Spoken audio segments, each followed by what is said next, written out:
Yo siempre en esta última y tercera y última parte de la entrevista siempre tengo, digamos, como una pregunta que empieza a ser el sello de un café con, que tiene que ver con esto de graficar de si baja Dios, y en este caso, si no es creyente, que sea alguien, capaz que en vos funciona, o Dios o Riquelme, o Maradona, o el que sea, y viene y te pone todos tus libros acá, y te dice, Martín, me llevo todos, solo puedes elegir uno. ¿Uno para que me quede a mí? Uno que para que elijas. No para que él se lleve. No, él para se lleva que a mí todo. me quede. Él destruye tu obra, se la lleva, ¿no? En esta... No, ninguno, que destruya todo. ¿Por qué? Si tenés que elegir uno... Porque si tiene ese poder y toma semejante decisión... Pero te da la posibilidad de que vos elijas uno. ¿Cuál elegirías? Cualquiera, el que él quiera. Porque él es un lector. No, pero vos tenés que elegir. ¿Vos cuál no le puedo decir que elija él. No, él viene y te dice... Sí o sí yo. Es difícil por lo siguiente, porque ves que yo inmediatamente dirijo la cosa al lector, porque para mí es una consideración del lector. Pero, o sea, pero no te pasa nada con ninguno de especial, decís, este es... Solamente lo puedo pensar... yo pienso fundamentalmente desde la condición del lector. Porque para mí el que define y el que decide las cosas es el lector en la lectura. Y bueno, ¿qué sentís con eso? Y yo mis libros nunca los leí. No, pero los lectores, ¿qué te han demostrado? Y ¿Algún cariño especial con alguno? No y sé. 2 veces junio. Todo indica que 2 veces junio. Si yo tengo que pensarlo, el que yo considero más logrado no literariamente, porque eso probablemente ninguno. El libro que yo terminé de escribir y dije, acá está lo que yo quería hacer, no solo en ese libro, sino en general, Bahía Blanca. Te iba a decir Bahía Blanca. En Bahía Blanca, para mí, una cantidad de búsquedas, tentativas, sondeos que puede haber un poco en ciencias morales, en parte en 2 veces junio, siendo muy diferentes entre sí. Sí, claro. En cuentas pendientes. En Bahía Blanca yo sentí que una cantidad de cosas que yo había estado buscando ahí las encontraba, funcionaba, y para mí, de hecho, en Bahía Blanca se cerró toda no sé si decir una etapa, pero un tipo de exploración mía en la literatura, porque siento que ahí conseguí y encontré lo que quería. Entonces, Bahía Blanca en ese sentido podría ser el que diría yo. Que se quede en la mesita de luz, quizá. Pero 2 veces junio parece ser el más leído, Ciencias Morales también. Tiendo a pensar que digan los lectores, y ya viste que mi primera reacción es soltar. Sí, es delegar. Yo creo que hay 2 maneras por lo menos 2 maneras de relacionarse, el que escribe con lo que escribe, no es que diga que una sea preferible a la otra necesariamente. Está el escritor, yo podría decir, retentivo, que tiene una relación de posesión con aquello que ha escrito, que de alguna manera no deja de abarcarlo, de envolverlo, de custodiarlo, de acompañarlo. Los libros van con él, o él va con los libros, encima de los libros, no los suelta, son los suyos, como quien lleva su propiedad. Para mí, eso puede tener que ver con la experiencia de la escritura, que es una fuerte intimidad y una fuerte imbricación con el texto. Cuando el libro sale, para mí la publicación es soltar, que no es desinterés. Yo quedo interesadísimo, infinitamente interesado. Es cierto, también lo que pasa. Que una vez que soltaste, a partir de que yo lo tengo, este libro es mío, me pertenece. Y lo que yo pasa, decido, pasa yo en cada viajo, me lectura. ilusiono, me imagino cosas que vos no. Exacto, y va más allá de mí. Texto, ¿no? Y va más allá de mí. Entonces, mi interés como persona que escribió ese libro, ¿cuál es? Ver qué pasó con esa lectura. Claro. ¿Qué pasó? Por eso, volviendo también al comienzo de la conversación, ¿por qué me interesan tanto por ahí ir a mesas redondas, charlas, encuentros, ferias del libro, festivales? Porque se activa ese contacto. Y es crecer todo el tiempo, claro. Todo el tiempo, en la medida en que uno esté abierto, porque yo no voy ahí a donde se mueve el mundo. Es que ahí es donde la literatura está realmente viviendo y funcionando, claro. Porque yo por lo menos no voy ahí a decir cómo es que hay que leer lo que yo escribí. Porque yo no sé cómo hay que leerlo. ¿De qué vive un escritor? Depende del escritor, depende de lo que escriba. En general... No hablemos digamos... Hay pocos escritores. No hablemos de Stephen King, ya sabemos de qué vive. Bueno, él vive de Stephen King, pero... Todos estos que hemos nombrado, digo... No sé los demás. Los contemporáneos, vos... Depende. Los que venden 4.000 libros, 5.000... Y ahí depende del laburo que tengan. Yo soy profesor. Yo vivo de la docencia en la universidad. Ese es mi ingreso fundamental. Y el único que corre en enero, febrero, cuando se caen todos los trabajos que aparecen, el que me paga la obra social, es la Universidad de Buenos Aires. Cuando decís todos los trabajos que aparecen, digamos, un escritor publicado con, ponerle 4 o 5 obras, que ya empieza a ser como una referencia, ¿Qué son? ¿Invitación a ferias, Sí, congresos, pero eso eventos? no necesariamente vivís de eso. Una invitación a feria no te la pagan. Al revés, tenés como un déficit, porque colgás laburos acá. Si tenés que faltar una clase, te van a reemplazar en la clase. Pero quiero llegar a eso. Colgás laburos acá. ¿Cuáles son los laburos, digamos... Míos acá? Yo doy clases en 2 materias en la Facultad de Filosofía y Letras de la UBA. Dicto un curso por año en la Universidad de la Patagonia, en sede Trelew. Otro curso en la sede de Comodoro Rivadavia. Dicto un curso de literatura argentina de intercambio con estudiantes extranjeros en la Universidad de Itela. Dicto... Pero lo que voy es, el escritor en general. Vos... Es que no hay escritor en general, como muy pocos cada uno viven. va buscando, digamos... Y claro, porque ¿cuántos pueden vivir? Un escritor recibe entre el 8 y el 10% del precio de tapa. O sea, un libro vale 150 pesos, uno recibe 13. 13 pesos.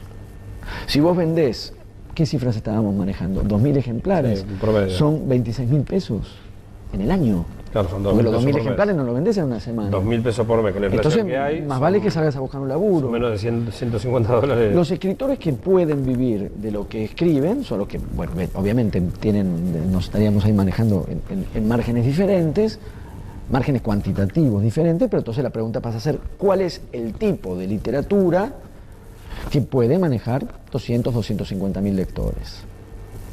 ¿Hay 250.000 lectores posibles para la literatura que yo mencioné cuando dije Saer, cuando dije Gustavo Ferreira? No hay. ¿Me interesaría a mí o les interesaría a ellos o le interesó a Juan José Saer cambiar su manera de escribir para escribir de la manera en que hay que escribir para, en vez de tener 200.000 lectores? No, porque uno escribe según la convicción literaria que tiene. No es que estás buscando la manera de tener 1.000.000 de lectores. Vos escribís por la convicción que tenés de cómo hay que escribir, por la concepción de la literatura que vos sostenés, por tu propia formación como lector. ¿Qué pensás de la literatura? ¿Qué pensás que es la literatura? En función de eso y con tu capacidad, escribís. Si para esa literatura, que es la escritura y la literatura que además a mí me gusta como lector, hoy no existen 200.000 lectores, porque no existe, entonces das por descontado que las expectativas comerciales que un escritor puede tener de vivir de lo que escribe, bueno, es para un tipo de literatura que no es la que a mí más me interesa en términos generales. Después se puede empezar a ver caso por caso, porque en algunos casos se da que se vende mucho, puede pasar también, a mí me pasa, tenés traducciones afuera, yo estoy traducido en Alemania, estoy traducido en Inglaterra, en Francia, en Italia, bueno, eso abre posibilidades. Obvio, tal cual. Pero personalmente, si vos me dijeras, vivo de las publicaciones en el exterior, vivo de las traducciones, vivo de la docencia, lo digo con orgullo, no con resignación. Muy bien. ¿Cómo ves a Boca? Muy bien. ¿Estás yendo a la cancha o lo estás viendo? Sí, no, voy a la cancha. Y... ¿Te gusta? Sí, me parece que recuperó, y al decir recuperó estoy admitiendo que en un punto lo había perdido, un tipo de actitud y de presencia en el campo de juego que yo tuviese que resumir en un jugador, diría el Cata Díaz. En el sentido no Tevez. Tevez también, pero Tevez está desde hace relativamente poco, de nuevo en Boca. Pero Tevez cabe exactamente en eso. La recuperación de Cata Díaz, recuperación, él se ha recuperado. Es un jugador de Boca, es la actitud que tiene en el campo de juego, la actitud de juego que tiene Tevez también jugando en una posición totalmente distinta, con un juego técnico absolutamente distinto. Estoy hablando de un tipo de actitud respecto de lo que es jugar un partido. Me parece que hay algo ahí de solvencia que... Digo, pues, ¿Lo ves campeón? Pues si digo Tevez, también tenemos que empezar de cómo aguanta, cómo gira, cómo patea, cómo define. Cata Díaz me parece un gran defensor, yo tengo una gran admiración por los grandes defensores. Me gusta mucho, discuto mucho el criterio por el cual solo se asigna no solo eficacia, sino belleza. La belleza, la belleza de un buen quite. Sí, totalmente. La belleza de los quites de Juan Simón. De Juan Simón, que era, claro, entonces, un tiempista. Samuel, hay arte en esa cosa de ir, de tomar el tiempo. Claro. Hay toda una... Y están esos defensores de Newell's que vinieron a Boca: Simón, Gamboa, Walter Samuel. Dije Cata Díaz también bueno, que vino de Central, pero digamos para reforzar un poco también la idea de lo que es la visión integral de un equipo, y insisto en En el hecho que Boca es un equipo que no se puede llevar por delante. Ahora ellos, y a mí se me viene también Herbes o Cubas, más Cubas en este caso, de esa cosa de estar siempre mirando otro partido y no donde está la pelota para tener siempre al equipo como de frente, ¿no? Exactamente, yo creo que así es como se ganan los partidos y por eso Boca va a salir campeón. Por eso Boca va a salir campeón, qué frase. Y la última, ¿qué mirada tenés? Me gusta salir campeón así y no en los escritorios. Ah, bueno, está con abogados. Uy, qué mensaje está dejando. Subiendo abogados a los título que me estás dejando. Yo que vine y siempre digo que no busco título, me estás dejando un título. No, pero ¿estoy diciendo una obviedad? ¿Estoy diciendo una obviedad? ¿Dónde preferís ganar los partidos? ¿En la cancha siempre o, en la cancha, con los abogados en la sede? Siempre en la cancha, y soy de los que, independientemente del resultado, una vez que terminó el partido se terminó. O sea, nada más. Además, más allá de después de lo que uno dice como hincha y todo, hay una cuestión de fondo ahí, que es si vos facultás, es decir, le otorgás a tales cuales violentos de la tribuna la posibilidad de torcer el resultado deportivo de un partido. Me parece un error absoluto. Me parece un error absoluto. Es otorgarles un poder que no deberían tener. Un violento, 2000. Yo estoy de acuerdo en esto de hay que sancionar, pero duro. Hay que sancionar para aprender, no para pasar de rápido. Sí, pero además cuando la sanción pasa a ser deportiva... No me va a costar meter esta parte, porque vos sabés que Paulino Rodríguez es fanático de River. Bueno, supongo que se sentirá muy avergonzado de haber pasado octavos de final sin jugar el partido. Con una lapicera y Se sentirá muy avergonzado, seguramente sentirá más afecto por las otras dos Libertadores de River que obtuvo jugando los partidos, claro. Y no con esta astucia que yo no apreciaría, que es el momento. Cada Libertadores, cada uno tiene su héroe de cada Libertadores. Yo como hincha de Boca es Tevez en la final contra Santos, Riquelme en la final contra Gremio. No sé si es bueno que tu héroe sea Donofrio, que es el que entró al campo de juego irregularmente, hay que decir, para decir acá no se recupera nadie, este partido no se sigue. Entró raudamente aparte, ¿no? Y claro, porque es el guíes y Arruabarrena se da cuenta que en ese momento le ganan el partido.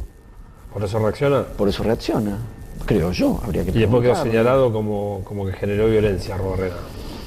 Bueno, que es la lectura que se ha hecho esto, pero porque él comprende que hay una iniciativa, dando por descontado, bueno, quizás no haya quedado por descontado, por supuesto que es terrible lo que pasó. Ahora, pero y la agresión es injustificable. El asunto es que poder le otorgás a una persona que agrede, a una persona o a 100 que agrede. O sea, ¿qué lugar le das al agresor de la tribuna? Si vos permitís, y de hecho, en el fútbol argentino, porque este era un partido de Conmebol, en el fútbol argentino se vino aplicando el criterio de que los partidos, los resultados deportivos se resolvían en el campo de juego con los jugadores. Eventualmente a puerta cerrada. Ayer Godoy Cruz y Racing completaron su partido. Pero claro que completan el partido. Eventualmente a puertas cerradas, eventualmente en otro estadio, digamos con las sanciones disciplinarias a las instituciones que correspondan. Pero ahora, yo me quedé con una sensación de que el jugador de Boca debió ser más anfitrión. El jugador, ellos tienen la responsabilidad porque lo está... no puedo traducir en cantidad de espectadores y televidentes. Muchísimo, en Boca se vio, pero... Sí. Y la verdad que a mí me dolió verlo a Orión después de 40 minutos de estar en el campo, cuando venían a dar que todos sabíamos que se iba a sorprender, se palpaba. Él fue hasta el arco, cogiendo acá. ¿Sabes qué me pasó? Si estaba Riquelme, a los 10 minutos Riquelme se lo lleva a todos. Probablemente Riquelme, Palermo, jugadores de River, Aymar, digo, si hubiese sido por un lado, para otro hablo, ¿eh? Probablemente sí. Daniel Osvaldo se acercó. Se acercó al banco, sí. A ver, se acercó al banco porque estaba como esa especie de baño de atrás y a ver qué es lo que pasaba. Esa parte me dejó un sabor... Todo tiene un sabor amargo muy grande, porque todo inmediatamente se tiñe de un tipo de especulación que excluye, que expulsa lo que debería haber sido desde un primer momento, de todos con todos, un principio de lealtad. Pero claro. Que es, hay una agresión injustificada, ¿no? Por supuesto, injustificada. Yo tengo que sacar ventaja afuera, durante el partido, en el campo, en la práctica. Exacto. Ninguno tiene que estar viendo cómo ventajea al otro, dada la situación. Ya no depende de ellos esa parte, ya no es un tema de ellos están para jugar. No, ahora, mientras se está viendo eso, ya están subiendo los abogados de un club para ir a Asunción y ganar en el escritorio, todo se enturbia. No, de ambos lados. Ahí ya no es para mí, yo nunca digo que estoy más allá de Boca River, porque yo no estoy más allá de Boca River. Yo creo que se enturbió porque también ahí... Pero cuando vos ves que ya hay una especulación, que puede haber una especulación. Encima poco antes, no sé si un poco antes o un poco después, explota lo de FIFA. donde todo se volvió también, ¿no? Porque imagínate que al mismo tiempo, digamos, la entidad que se autoconstituye en reserva moral para sancionar lo correcto y lo incorrecto, y cómo se resuelve algo evidentemente incorrecto, como es la agresión que ocurrió en la cancha de Boca, esa cueva de delincuentes que resulta ser las entidades que administran el fútbol. Claro. Entonces lo empezás a ver y pasás de este desgraciado que tira eso de una manera inconcebible, pero después se empieza como a derramar. Te das cuenta de que algo estaba pasando también, ¿no? Se empieza a derramar una serie de actitudes, de miserias, de especulaciones, de aprovechamientos, de ventajerismos, de deslealtades de colegas. Todo eso que estás diciendo se vio, mires por donde lo mires y pongas la lupa donde la mires, nadie se salvó. Por eso yo creo que el criterio de preservar la instancia del juego, cuando todo está tan podrido, todo está tan podrido, porque inmediatamente también pasás a preguntar por qué pasó esa agresión. Sí, año electoral, Angelici, Berni, electoral en todo sentido, sí, digo, ¿no? en el club, AFA, en el país, AFA, en el club, se liberó eso, no se liberó eso, porque no había policía ahí, es verdad que debía haber habido presencia policial y no la hubo. Todo se empieza a enturbiar de tal manera que vos empiezas a decir, el pibe que puso, que tiró esto, el panadero, no.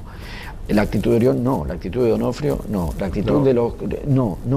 Empezás a hablar, y es todo muy podrido. Y ahí es donde yo creo que estando todo así, hay una instancia que como hincha de fútbol yo tendería a preservar. No recordé lo suficientemente, me trencé en una discusión con un hincha de River y no lo volví a ver para recordar bien qué pasó con sendas agresiones, creo que año 90, 91, a Comiso y a Navarro Montoya, creo que en cancha de Racing.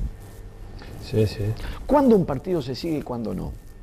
Yo insisto, me parece que es otorgar, y esto obviamente más allá de Boca o River, otorgar a los que generan violencia desde la tribuna el poder de incidir en el destino deportivo del fútbol es gravísimo. Porque ahí no existe la cuestión de, bueno, el club pagó, sino suponer que un hincha es todos los hinchas, que todos los hinchas son una institución, que una institución es responsable de lo que haga cada uno de sus socios. Deben concluir donde empezaron, que es dentro de un campo de juego y punto final. Y es así en el fútbol argentino, y de hecho no fue así porque no había fechas, Mariano. Vos fuiste futbolista, lo sabés.